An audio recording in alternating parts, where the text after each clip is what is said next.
عورتیں ہیں گھر کے اندر ساڑیاں پہن لی ہیں، ساڑی میں آپ بتائیں کتنی قباحت ہے اس کے اندر، آپ کا پیٹ دکھتا ہے. اگر آپ کو سن کر برا لگ رہا ہے تو تعجب کی بات یہ ہے کہ آپ کر رہے ہیں تو کرنا زیادہ بری بات ہے خالی سننے سے، کہ میں صرف بول رہا ہوں. پیٹ آپ کا دکھتا ہے، یہ آپ کے شوہر کے لیے صرف اگر وہ دیکھنا چاہے تو. باپ دیکھ رہا ہے اس بیٹی کا پیٹ، یا جو ہے گھر میں اس کا بیٹا دیکھ رہا ہے پیٹ. ظاہر سی بات ہے میری ناف دیکھ، میرے ناف سے لے کر میرا گھٹنا میرا سطر ہے، ایک مرد کا سطر ہے، تو عورت کے لیے تو بدرجہ اولا حرام ہے یہ بتانا ہے نا. اس کی ناف دکھتی ہے نا اس کے اندر، اتنا پورا پیٹ اس کا دکھ رہا ہے، پیٹ اس کی دکھ رہی ہے، کوئی بات نہیں، کوئی شرم اور حیا کا مادہ ہی نہیں. اگر اس کو الٹر کرتے آپ ہو بہو جس طرح غیر مسلم کرتے ہیں اس کو اگر تبدیل کرتے، تبدیلی ٹھیک تھی. پھر کیا آپ ایسا سلاتے کہ اس کا گلا اوپر تک ہوتا، اس کو باندھ دیا جاتا، اس کی آستین لمبی ہوتی ہوتا، آپ اندر سے ایک شلوار ڈالتے، ظاہر سی بات ہے ساڑی پہن کے آپ سیڑھیاں چڑھیں گی تو ظاہر سی بات ہے آپ کا ٹخنے تک بھی دکھانا جائز ہے صرف جہاد کی حالت میں. میں عائشہ رضی اللہ عنہا فرماتی ہے کہ ہمیں جہاد کی حالت میں حکم ہوا ٹخنے تک اوپر رکھ سکتی ہے اپنا ہمارا، تاکہ چونکہ گھوڑوں پر چڑھنا ہے بھاگنا ہے تو ٹخنے تک، جہاد کی حالت میں، عام حالت میں نہیں. عام حالت میں یہ سب چیزیں دیکھنا جائز نہیں ہے میرے لیے. آپ دیکھیے پنڈیاں دکھ جاتی ہیں عام طور سے، کتنی شرم کی بات ہے. اگرچہ آپ کو سننے میں شرم آ رہی ہے، مجھے بولنے میں بھی شرم آتی ہے، لیکن یہ سب تو دکھ رہا ہے نا، کیا کریں اس کو. یہ برائی عام ہے، اس کو چھپا نہیں سکتے، یہ برائی عام ہے. کیوں تبدیل نہیں ہے؟ اور یاد رکھیے یہ بات میں بار بار بولتا ہوں، جو اپنے لباس میں تبدیلی نہیں لا سکا نا، میں امید نہیں کرتا ہوں باقی کسی معاملے میں تبدیلی لایا ہوں. لباس سے پتہ چلتا آدمی کیا ہے، اس لیے کہ اس کی خواہشات ہے اس پہ ظاہر، اس پہ منحصر ہوتی ہے. خواہشات کو جو نہیں دبا سکا، میں نہیں سمجھتا ہوں پھر بہت ممکن ہے کہ وہ بہت چیزوں میں بتا تو رہا عقیدہ فلاں ہے معاملات ہے، لیکن وہ خواہشات جہاں آئیں گی وہ دیکھیے وہ عقیدے کو بھی چھوڑ دیں گے، چونکہ ابھی اس کی خواہشات کو مار نہیں سکا. اور لباس بتاتا ہے کہ آپ نے اپنے آپ کو اختیار کر دیا، کوئی ایک طرز ہے نا. ایک ہندو دیکھیے جو مذہبی ہندو آپ کہیں گے اس نے ایک زندگی کا طرز اختیار کر لیا ہے، اس کا لباس بتائیں گا، اس کا حلیہ. ایک جین کو دیکھیے آپ کہیں گے اس نے ایک زندگی کا طرز اختیار کر لیا ہے، یہ ایک مضبوط آدمی اپنے عقیدے پہ اڑ چکا ہے نا. اس کا لباس کی لباس ہے نہیں ہے، کم ہے، پرٹیکولر ایک قسم کا لباس ہے جو عام لوگ نہیں پہنتے، ان میں بھی دقیانوسی لباس ہے لیکن وہ پہنتا ہے. ٹھیک اسی طرح ہونا چاہیے. لباس کی تبدیلی سے ہم پتہ کر سکتے ہیں یہ آدمی واقعی میں کچھ تبدیلی لایا ہے اور لانے کی کوشش کر رہا ہے کہ ایک زبردست تبدیلی لائے اپنے اندر. لباس تبدیل کیجیے. تو ساڑی میں جو عورتیں ہیں پیٹ دکھ رہا ہے حرام ہے. آپ صلی اللہ علیہ وسلم کی جامع ترمذی کی روایت، حدیث کے الفاظ بڑے سخت ہیں. آپ نے فرمایا کہ وہ عورت جو پتلا لباس پہنیں گی، لباس ہے اس کے آنگ پورا لباس ہے، سب ڈھکا ہوا ہے لیکن پتلا ہے، جس سے کیا ہو رہا ہے جسم دکھ رہا ہے، وہ عورت جو پتلا لباس پہنیں گی اللہ رب العزت کو روز قیامت جہنم میں اتنے گہرائی میں اور اتنے دور ڈالیں گا کہ جہاں جنت کی خوشبو بھی وہ نہیں سونگیں گی، حالانکہ جہنم کے ایک بڑے حصے میں جنت کی خوشبو آتی رہیں گی. اتنے دور اٹھا کر پھینکیں گا اس عورت کو، اس کا لباس پتلا ہو، پتلا. اور جس کا لباس ہی نہ ہو، یہ پتلے کے بارے میں ہے. یہاں تو لباس ہی غائب ہے نا، آستینیں پوری مکمل غائب ہے، گلے بڑے ہیں، پیٹ آپ کی دکھ رہی، پیٹ آپ کا دکھ رہا ہے، سبحان اللہ. آپ کے ٹخنوں تک پیر دکھ رہے ہیں آپ کے، سبحان اللہ. نہیں ہو سکتا، یہ اسلامی لباس نہیں ہے. الٹر کیجیے یا چھوڑ دیجیے، کوئی ضرورت نہیں ایسا لباس کی. ہاں خاندان در خاندان پہنے تھے، توڑ دیجیے ان رسومات کو جو آپ کو اللہ رب العزت کے پاس جہنمی بنا. یہ لباس اللہ قبول نہیں کرنے والا. یہ جسم جو لوگ دیکھ رہے ہیں، آپ کے محرم بھی دیکھ رہے تو آپ کو گناہ گار مل رہا، آپ کو گناہ مل رہا ہے. اس کو مانو باپ ہے بیٹی کو دیکھ رہا اس حالت میں، شرم آنی چاہیے، اس کو تاکید کرنا چاہیے. لیکن مردوں کا معاملہ یہ ہے کہ جب بھی عورتوں کے لباس کھاتا نہیں بھائی وہ ان کا ہے، اپنا کچھ نہیں.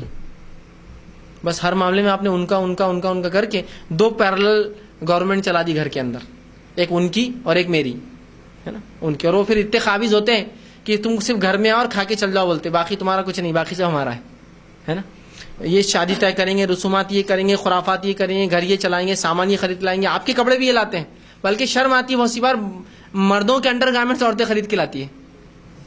دیکھیے آپ بازاروں میں جا کر، کام تو مردوں کا تھا یہ.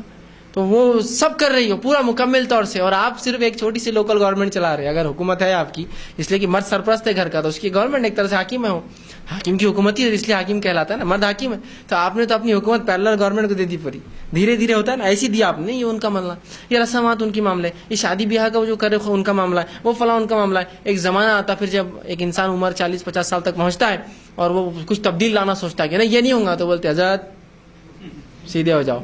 تو فلی کنٹرول ان کا ہے. آپ کو بولنا پڑتا ہے ٹھیک ہے میں کونے میں ہوں. اور بیچارے کبھی کبھار ہوتا ہے رسومات غلط ہے، فلاں خرافات ہے، اور کبھی کبھار شادی ہوتی ہے گھر میں تو باہر بیٹھے رہتے، اندر خوب تماشا چل رہا ہے. لوگ آ کے بولتے ہیں حضرت کیا بات ہے، آپ تو بتا رہے تھے فلاں فلاں. بولتے یار عورتیں غالب آ کے میرے کو، میں نے بولا تو میرے کو باہر کر دی. تو یہ حالت تو بنا لی ہم نے، پیرلل گورنمنٹ دے کے یہ حالت بنا لی. میں یہ نہیں کہہ رہا ہوں کہ مرد حاکم، میں کہہ رہا ہوں جابر نہیں کہہ رہا ہوں کہ جبر کرے ظلم کرے، لیکن اس نے ڈیسیجن میکر ہونا چاہیے. تو اس نے کہا کون سا لباس عورت پہنیں گی اور کون سا نہیں پہنیں گی اس کی بیوی اور اس کی بیٹیاں. اتنے دو پہ کنٹرول کریے، باقی چھوڑ دیجیے. آپ آنے والی نسلیں ہوگی کنٹرول میں، آپ کی بیوی اور آپ کی بیٹیاں. یہ بیٹیاں مائیں بنیں گی، ختم ہو گیا معاملہ. دو پہ کنٹرول لا لیجیے. باقی میری والدہ سنتی نہیں سنتی والا مجھے کچھ لینا دینا نہیں ان سے. اسی کہ اللہ میرے والد سے پوچھیں گا اس کے تعلق سے، آپ کے والد سے آپ کی والدہ کو پوچھیں، میرے سے نہیں. میرے ماتحت نہیں ہے نا. میرے ماتحت لوگوں سے مجھ سے پوچھ. میری بیوی اور میرے بچے، بچوں میں بالخصوص پردے کا معاملے میں میری بیوی اور میری بچیاں لڑکیاں. تو اس معاملے میں تو بہت سخت ہونا پڑے گا. آپ کو ڈکٹیٹ کرنا پڑے گا وہ کیا پہنیں گے اور کیا نہیں پہنیں گے. اور عورتوں کام ہے مردوں کی بات سنیں، وہ یاد رکھیں. اگر ایسا نہیں کریں گی تو اللہ رب العزت گناہ گار ہوں گی اپنے شوہر کی انکار، اور وہ بھی شریعت کے حکم کے انکار، اس میں انکار ہوں.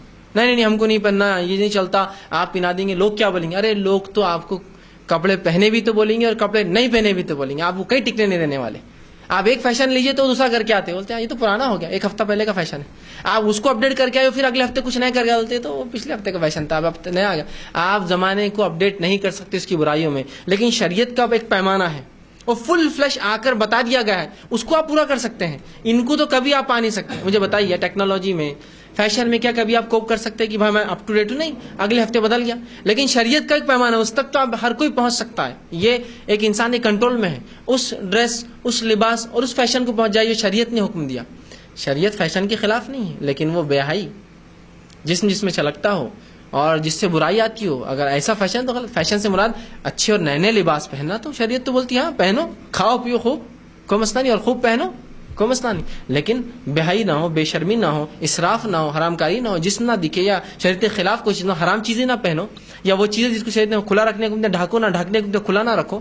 سب رولز بتا دیے نا ہر چیز کی، تو وہ رولز کو فالو کرتے ہوئے ہمارا لباس ہوگا. تو مرد اپنی حاکمیت واپس لے، عورتوں کو اس کی تاکید کرے. عورتیں مردوں کی بات اس معاملے میں سنیں، وہ جو کہہ رہے ہیں. اگر نہیں سنیں گی تو ڈبل گناہ گار ہیں گے. ایک شوہر کا انکار، دوسرا اللہ کی شریعت کا حکم دے رہا ہے. اگر وہ کوئی نافرمانی کا دیتا تو الگ بات ہے، وہ حکم دے رہا ہے تو اس میں سنیں. ورنہ آج جو لباس کی کمی اور اس کے بے حیائی نے جو تماشے کیے نا، میں کہہ رہا ہوں نا، اس سے بڑا فتنہ نہیں آیا. ہر آدمی جو ملوث ہو رہا ہے ایک چھوٹے سے فتنے میں، وہ وجہ اس کے لباس ہے، اور بالخصوص عورتوں کا لباس. مردوں کا لباس سے نہیں. کوئی مرد چڈی میں بھی آ گیا تو آپ نہیں دیکھنا پسند کرتے نا. کوئی اس کو دیکھ کر بولیں گا واہ کیا انسان، نہیں، کوئی نہیں بولیں گا. بولیں گے یار چھچورا آدمی ہے، بے شرم ہے، کپڑے کم تھے، یا آؤٹ آف مائنڈ ہے، پاگل ہے، یہی سمجھیں گے. لیکن خواتین کا معاملہ ویسا نہیں یاد رکھیے. آپ ذرا برابر بھی آپ کے لباس کے اندر اگر برقع بھی پہنتے اور چست پہنیں گے تو پوری دنیا دیکھتی ہے آپ کو. اور جتنے لوگ دیکھتے ہیں، اور اس سے اگر وہ جو اپنے معاملات، اپنے خیالات، اپنے کام میں بگڑتے ہیں، تو یاد رکھیے آپ اس کی وجہ ہے. اس کا امپیکٹ بہت دور تک جاتا ہے. لباس، غلط لباس کا اثر بہت دور تک ہے.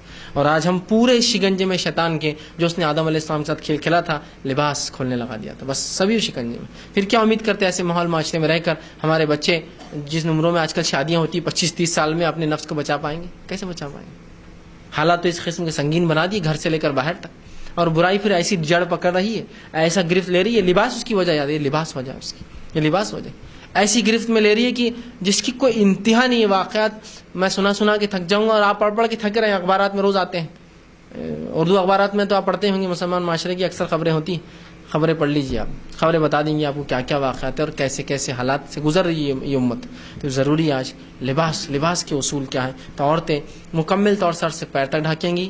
گھر میں ہوں گی تو اپنے اوڑھنیاں ڈالیں گی بڑی، جس میں ہاتھ پورے ڈھکے، صرف کلائی والا دکھ جائے اس کے محرم کو. سامنے کا عموماً پیر کا وہ حصہ جو کھلا ہوتا ہے دکھ جائے تو بھی کوئی حرج نہیں. سامنے کا جو شلوار پوری نیچے تک ہے، ایک دم ڈھیلی ڈالی ہے، لیکن سامنے ہوتا ہے نا پنجے کا حصہ، کوئی مسئلہ نہیں. اس میں کچھ زیورات ہے، کوئی اپنا محرم دیکھ لے، اس کا باپ، اس کا بھائی سگا، اس کا چچا سگا، اس کا ماموں سگا، اس کے بھانجے بھتیجے سگے جن سے شادی نہیں ہوتی اس کی، تو کوئی انشاءاللہ حرج نہیں ہوگا. لیکن اس کا مطلب یہ نہیں کہ یہ محرم ہے تو ان کے سامنے بغیر اوڑھنی کے اور بغیر کچھ کرے کے اور آستین غائب ہے اور آپ ٹائٹ فٹ پہنے ہوئے ہیں اور پتہ نہیں کیسے کیسے لباس ہے.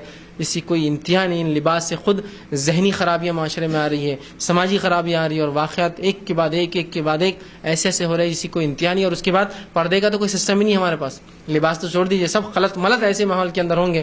پھر کیسے امید کی جائے یہ نوجوان اچھے سے نکاح کریں گے، یا نوجوان والدین کی رضا سے نکاح کریں گے؟ ان کی جو مرضی کریں گے. تو لباس بڑی اہم چیز ہے. لباس کی تبدیلی ہمارے لیے جو ہے بہت زیادہ ضروری ہے. تو ہم کوشش کریں اپنی عورتوں کو، اس میں انشاءاللہ اس پر بات ختم کروں گا.